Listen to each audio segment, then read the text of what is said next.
Today we're going to cover a topic that you may not necessarily associate with prepping, and that is all about maintaining our mental health and our resiliency.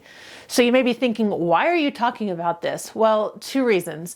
The first is that May is Mental Health Awareness Month, and as someone who has suffered from depression and anxiety over the years, I think it is a perfect opportunity to talk about ways we can be a little bit more resilient. The second reason is because the World Health Organization explains that almost every person who experiences a natural disaster or an emergency situation experiences psychological distress. So we want to learn skills both now, before there's an emergency situation, and then skills that we can use in an emergency situation to help us stay more resilient. So today what we're going to do is just talk about 5 ways you can contribute to your mental health and your resiliency before an emergency, and 10 ways that you can help manage your mental health and resiliency during and after an emergency situation. Let's get started.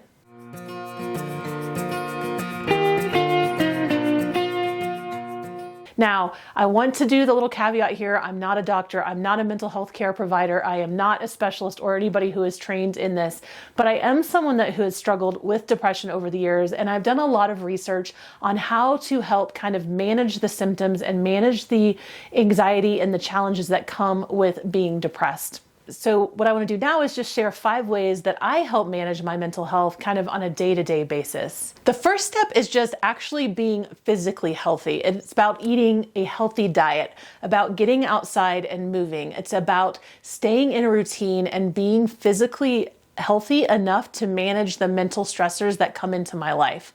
I've read a lot of reports that say if you could bottle the benefits of exercise, that it would be probably the #1 selling drug in the world. So trying to get in those routines now where we can build that kind of physical health, it will only help us in the future when we are under stress and we are experiencing things that maybe feel a little bit overwhelming. The second step is building a strong connection and a strong network of friends and family and resources, things that you can do to kind of build community. Doesn't matter how you make those connections. Even online connections have been shown to support us some, as long as you are having deep, meaningful connections and conversations. Those relationships can still be super helpful to help kind of boost your spirits and give you a resource for when you are feeling like you are down or when you are struggling, that you have a network of people to go to who can help you process through stuff. The third thing is just developing techniques that you can use to either help calm yourself down or kind of reset. We all get in spaces where we feel overwhelmed or we feel anxious or we're just going, and we need to slow down. Again, there's tons of ways that you can do this. Things like mindfulness, meditation, prayer, reading your Bible, just sitting and breathing. All of those things can help change the physiological state in your body to help you feel more relaxed in a stressful situation. So start practicing different things and figure out what works for you.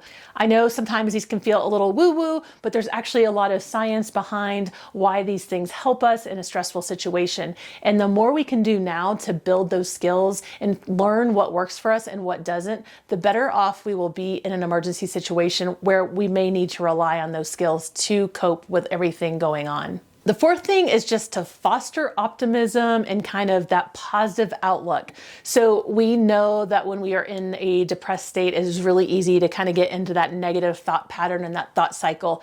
And one thing you can do to help break it, one thing you can do to kind of help keep you more, I'll just say cheerful or happy, is to really look at the things that you are thankful for. That could be as simple as every day writing down a list of 3 things that went well or people that meant something to you, or anything that you can do to kind of help your brain learn to scan for the positive. And that leads us right into number 5, which is really just avoiding that negative thinking or excessive bad news. So if you turn on the news channels today, all you are going to hear about are the negative things that are going on in this world, whether that is war or politics or conflict. It's just going to be a lot of negative information. That's what sells, that's what gets ratings, and so that's what the news provides for you. But that doesn't mean it's healthy. It doesn't mean it's a great idea to binge watch that. And when we start getting in those negative cycles, we want to think about ways to kind of short circuit those thoughts and retrain our brain.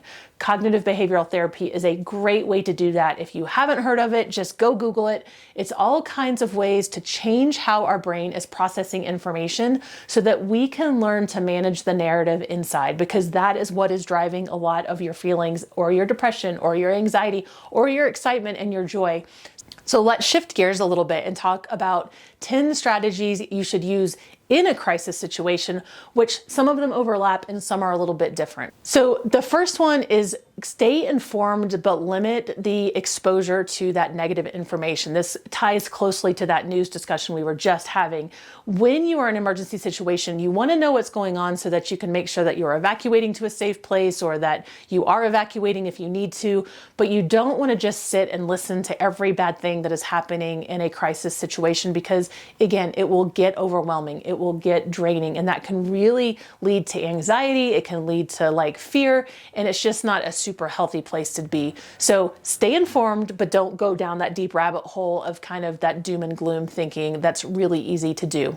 The second one is just maintaining a routine. So in an emergency situation, routines become even more important than they are in your day-to-day life. Maintaining a routine is really helpful in an emergency situation. One, because it gives you structure for your day, and two, it can really be comforting and kind of take that mental load off of you in terms of what should I be doing next. So having that routine that you can fall back on, where you go, every morning I'm going to get up and I'm going to make breakfast, and then I'm going to wash the dishes, and then I am going to do a project, and then I'm going to make lunch, and then whatever your daily cycle is. And again, in an emergency situation, it's going to look probably a little bit different than it does in your normal day-to-day life. So you're going to have to figure out what that routine looks like.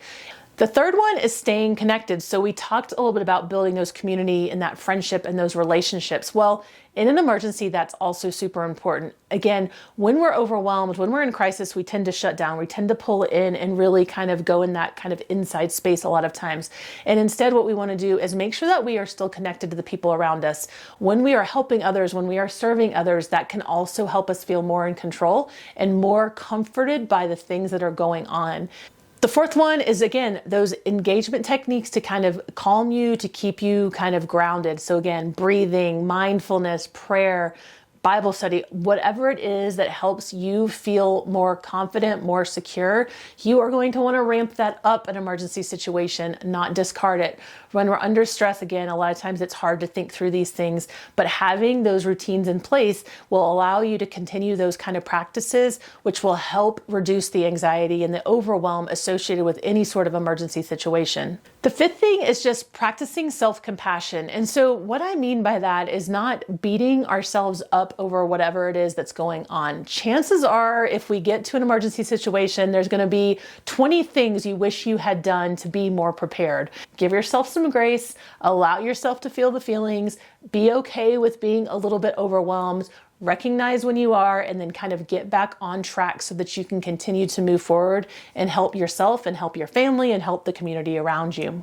The sixth one is just staying active. So we talked a little bit about how physical fitness really helps our mental state. And the same is true in an emergency situation. It's going to be sometimes tempting to just stay in our house and shut down and retreat, but you want to make sure that you're still moving. You want to make sure that you are still physically moving your body, that you are still engaged. If you can get outside and it's safe, you're going to want to do that so that, again, it is going to help you maintain that positive mental attitude or really kind of leveling things out. The seventh thing is focusing on what you can control. So as humans, we want to control all the things, and sometimes our anxiety is a result of feeling like we are out of control or that we can't make decisions or that we don't know what's going on. And that is super normal, and it is completely common, and it is completely okay. But what we want to do is focus on the things that we can control. We want to think about what we can do to improve our situation. We want to think about the things that we can do to make things less stressful and really focus on that. We can't always control what other people do, what the weather's doing, what the government's doing to respond to an emergency. All we can do is control what's inside of our walls or inside of our family. And those are the things that you're going to want to focus on in an emergency situation. Number 8, closely related, is practice gratitude. We talked a little bit about this as something you could do before an emergency. Well, it becomes even more important in an emergency situation. There's going to be things that are overwhelming and something probably didn't go right. If you are in crisis and you are leaning on your preparedness training or experience, that means something didn't go well, right? And so it is really easy for us, again, to focus on those negative things. And so what we want to do is scan for the things we are grateful for. Number 9 is stay engaged. So this is a little bit along the lines of the routine and the physical fitness, but it is more about your mind. It is about keeping yourself busy. So I don't just mean busy as in like kind of just doing things because you're doing them, but I mean engaging in activities that help calm your mind or helps keep you focused on a particular thing.